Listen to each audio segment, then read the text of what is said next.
once again with reboots. This time we're revisiting one of my personal childhood faves. Like I mentioned in the 29th anniversary of the 1990 movie, if you were a child in the late 80s and early 90s, then it's more than likely you were introduced to the Ninja Turtles. From comics, to cartoons, and multiple movies. The Ninja Turtles have been introduced to multiple generations that all recognize the brothers of Leo, Mikey, Raph, and Donnie. And with the advent of the 30th anniversary approaching in 2014 and the movie rights now going over to Viacom, it would be interesting to see what a 2010s approach to the Heroes in a Half Shell would be. Does this movie still hold up after 7 years? Well, let's find out as we once again head back to the sewers for Teenage Mutant Ninja Turtles 2014. I'll preface it like this. It's a classic story with a modern twist. We still get the Turtles raised by Splinter in the sewers after they were exposed to mutagen and learning the art of ninjutsu. What is different this time around is that Splinter was not the pet of his master Yoshi that had been seen in various other forms from comics and TV shows where he was the pet of a martial arts master that immigrated to America from Japan to escape the Foot Clan. This time around, the Heroes in a Half Shell and their rat father were the pets of a young April O'Neil, whose father was working with a fellow scientist, Eric Sachs, to develop an antidote to a poison that they were the test subject guinea pigs for what the effects of the mutagen would have on animals.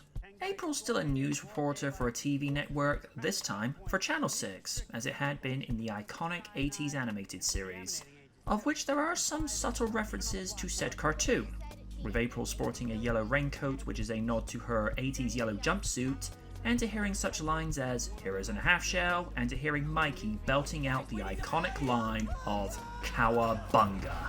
There's even a small nod to the original 1990 movie where Leo is slicing up pizza with his katana blade and one slice inadvertently falls on Splinter's head, of which the 2014 incarnation looks up bemused, rather like his 1990 counterpart. 3 different. Whoops! Kids.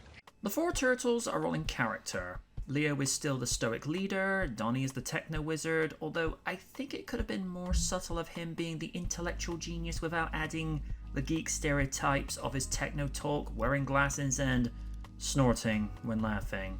But let's be honest with ourselves, when you have Michael Bay as a producer, did you really think he wasn't going to do this? I didn't think so. With Raph, this is probably the most Raph I've ever seen him as. He's always been the Wolverine of the group with his temper that has been seen in the original movies and every animated series from 2003 onwards. But this one, I felt like maybe the writing could have brought down his aggression a few bars, as aggression can be useful if used properly, but used incorrectly can be detrimental as well as being an asset. And Mikey is... well, he's Mikey. You know, it doesn't matter what generation it is of the Ninja Turtles, Michelangelo is always the childish goofball of the group that takes matters seriously the least. Shredder in this is just as menacing as the James Saito portrayal. Tohiro Masamune does great physical acting as well as his vocal delivery in Japanese and English.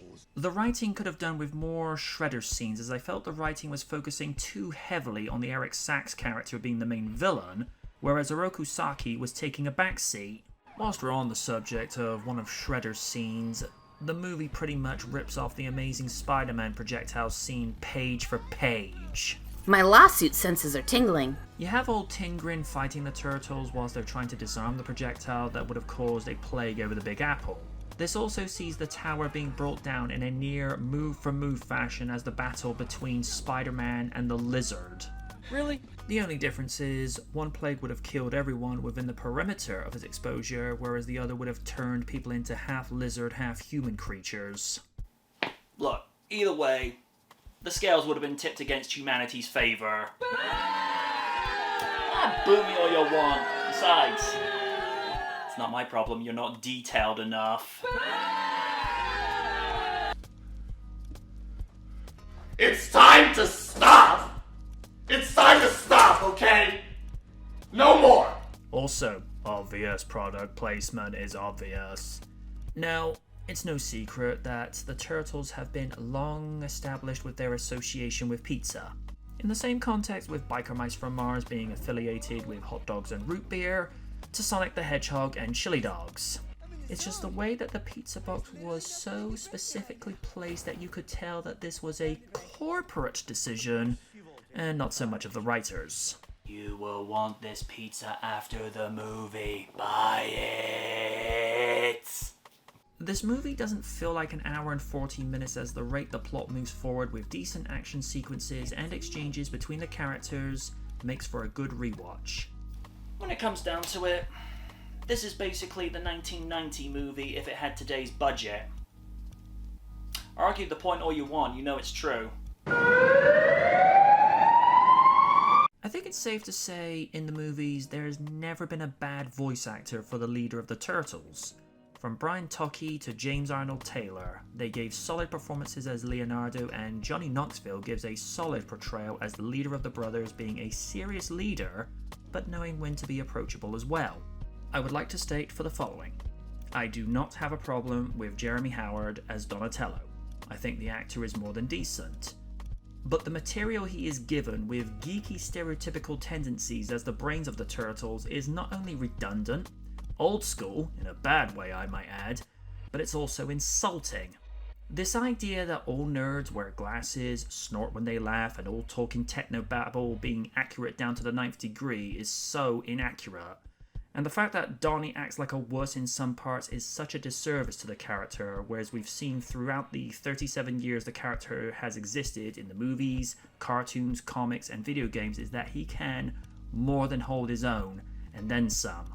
So it's safe to say that this is my least favourite version of Donatello, and that's sad when he's my favourite turtle.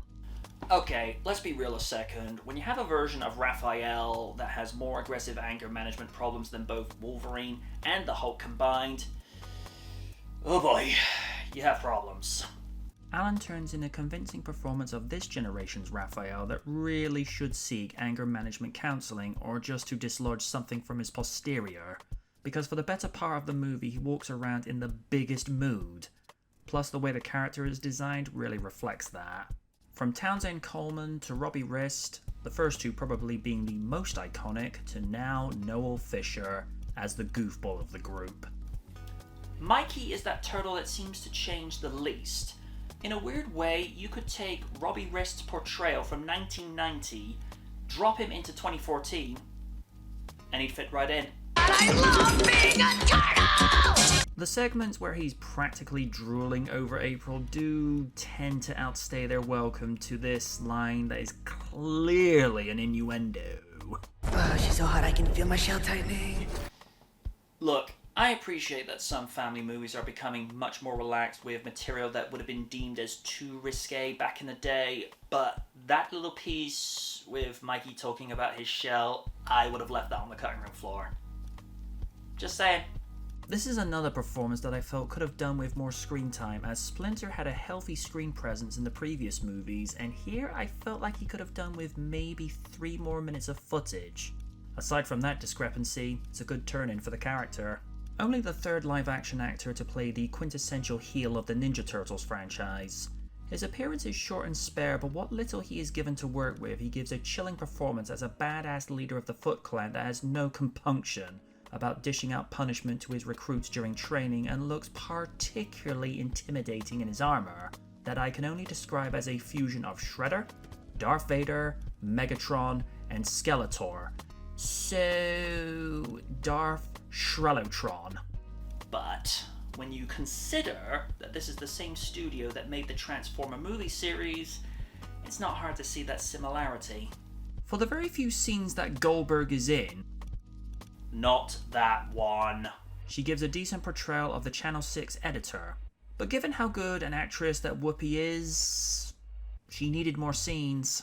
Megan Fox, we meet again.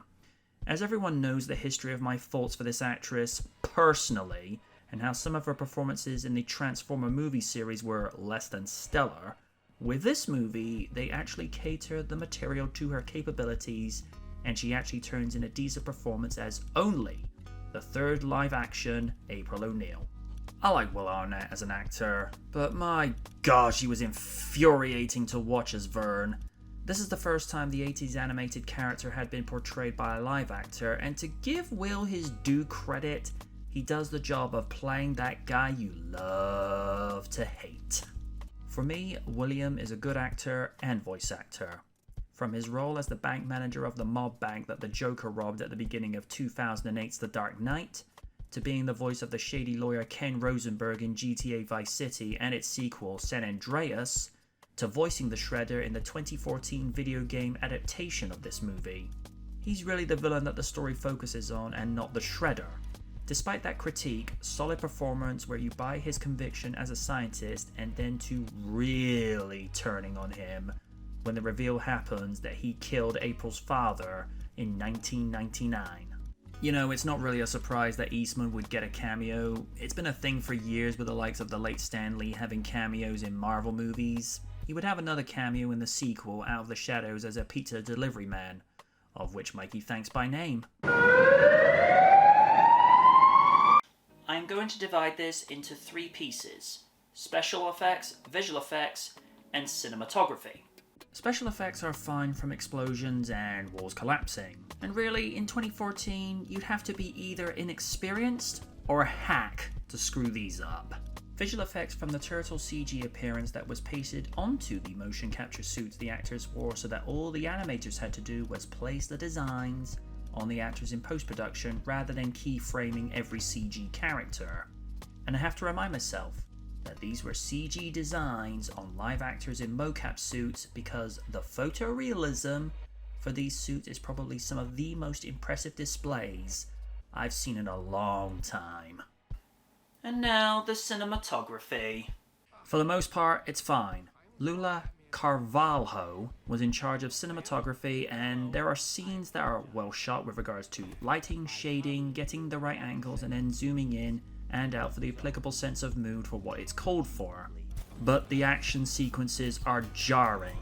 The invasion of the lair is difficult to watch at times with the use of shaky cam, which is something modern audiences have grown tired of. I get the point, you're trying to recreate the sense of what it must be like in the action for the characters, but at the same time, it can take you out of the scene, with some experiencing motion sickness due to the way images can get distracting.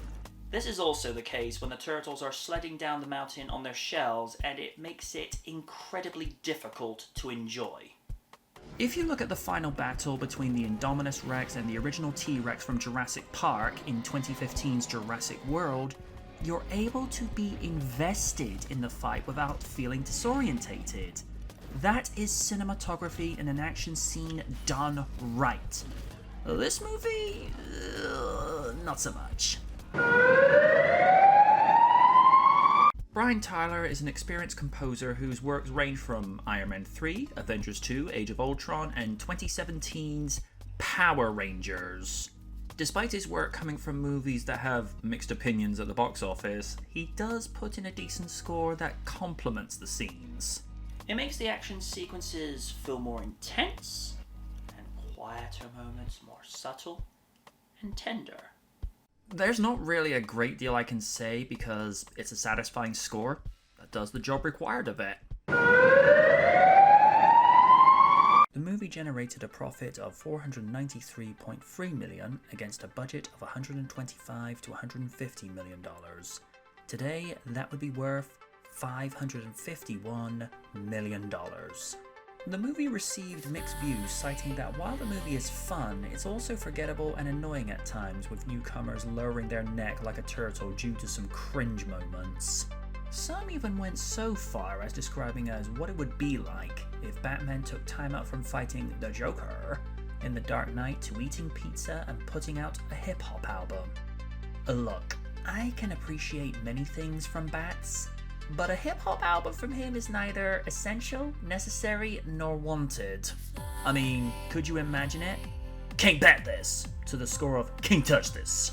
A sequel followed in 2016, Teenage Mutant Ninja Turtles Out of the Shadows, that saw a great homage to the 1986 animated series with Krang, Bebop and Rocksteady, the Technodrome, and many familiar 80s iconography and sound effects used from said series. The movie has been enjoyed on DVD, Blu-ray, and 4K since 2014. I'm MJ Knight, and this was 2014's Teenage Mutant Ninja Turtles.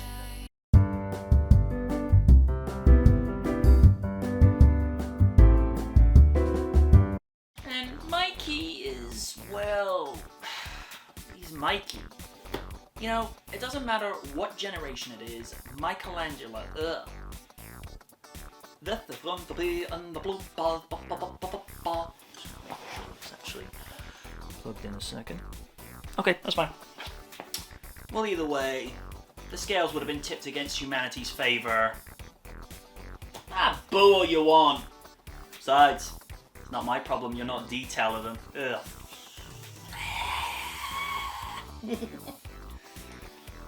Okay, when you have a version of Raphael that has more anger management problems than both Wolverine and the Hulk combined, oh boy, you're gonna be a while there. Maybe have some pizza after this. Imagine the Turtles like, yo MJ, can you finish up? We want to go for pizza. Hey guys, you want me to plug your movie properly? Yeah, we know. You're the 80s master.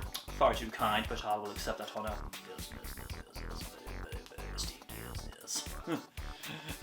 I'm not going to see Raiden like, you're enjoying this way too much. And you hear him in the review letters like, gosh dang it, get out of my mind. Okay, I appreciate that family movies are becoming much more relaxed with material that would have been deemed as too risque back in the day. But for that bit, I would have left it on the cutting room floor. I mean, I appreciate it's a PG-13 movie, but I don't need to hear that. That's the type of thing Steven Stifler would say as a turtle. Universal do not get ideas. Raiden, too late. Typing. And there's Win going, oh my gosh, Michelangelo is Steven Stifler in American Turtle Pie 4. Yeah, we don't need that, folks. We don't need a fourth American... Well, we did get... Well, technically we had multiple American Pie 4s. Alright. This is also the case when the turtles are sledding down the mountain on their shells, and it makes it incredibly indifficult? How is indifficult? How do you make indifficult? So presumably indifficult is not difficult. If I put this in the bloopers, suggestions in the comments section, is indifficult just saying it's not difficult? Just saying. This is also the case when the turtles are sledding down the mountain on their shells, and it makes it incredibly almost did it.